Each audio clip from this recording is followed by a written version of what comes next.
your grandmother, Madame Penelope, has arrived. She is in the reception room, accompanied by young Master Levis and Miss Li Weiwei. Is grandmother here? I'll go over. List rubbed his forehead, feeling a little annoyed. His grandmother did not like him. His father's disgust was more of his disappointment in him. Now that he had returned, his temperament had changed, and the Count no longer showed disgust. Obviously, he was happy with this change. But his grandmother was different. She did not like List because List reminded her of Melissa, her daughter-in-law. Penelope lived in a small castle in Coral City, and the reason why she did not live with her son was because of Melissa. The mother-in-law and daughter-in-law did not get along. List, who was very much like his mother, became Penelope's punching bag. But no matter how annoyed he was, he still had to go downstairs to greet her. Grandmother, you have come. I am very relieved to see you in good health. Oh, look, who is here? The wrinkles on Penelope's face were already very thick. She was almost 60 years old. List, if you didn't speak, I would have thought that Melissa had come to oppose me again. That beautiful face. Thank God, she has already gone to heaven to enjoy her life. Only then would an old woman like me dare to visit my son's castle. Without any expression on his face, List sat down quietly without saying a word. The old lady did not like him, so why should he invite a snub? Anyway, they did not meet often, so it was fine to just treat them as strangers and maintain a superficial respect. Li Weiwei smiled and said, List, when grandmother heard that you were back, she immediately rushed to the castle. Usually, at this time, she would pray for the family for a few hours. Penelope turned her head away from List and whispered, I did not come here just to see him. Was this what it meant to be dishonorable? List thought that Madame Penelope probably doted on her grandson.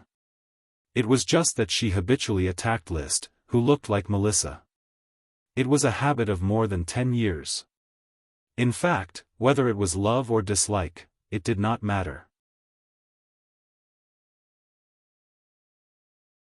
List just wanted to be a quiet, handsome man.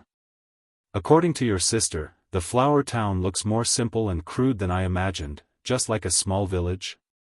Madame Penelope asked. It is indeed a bit simple and crude, but it is more suitable for development. I already have a plan to develop the flower town. Look, this majestic tone is a bit like our tulip family. Don't always imitate Melissa, who is neither impatient nor impatient, as if she was born to be superior to others. They already look alike enough, but if their temperaments are similar, it would really kill this old woman. It would be like a haze that I cannot shake off. List did not respond. He did not have much of an impression of his mother, who died of illness when he was very young. You're tuning in to the Unparalleled SwordWill YouTube channel. Don't forget to subscribe and join us on this journey to catch the most captivating stories.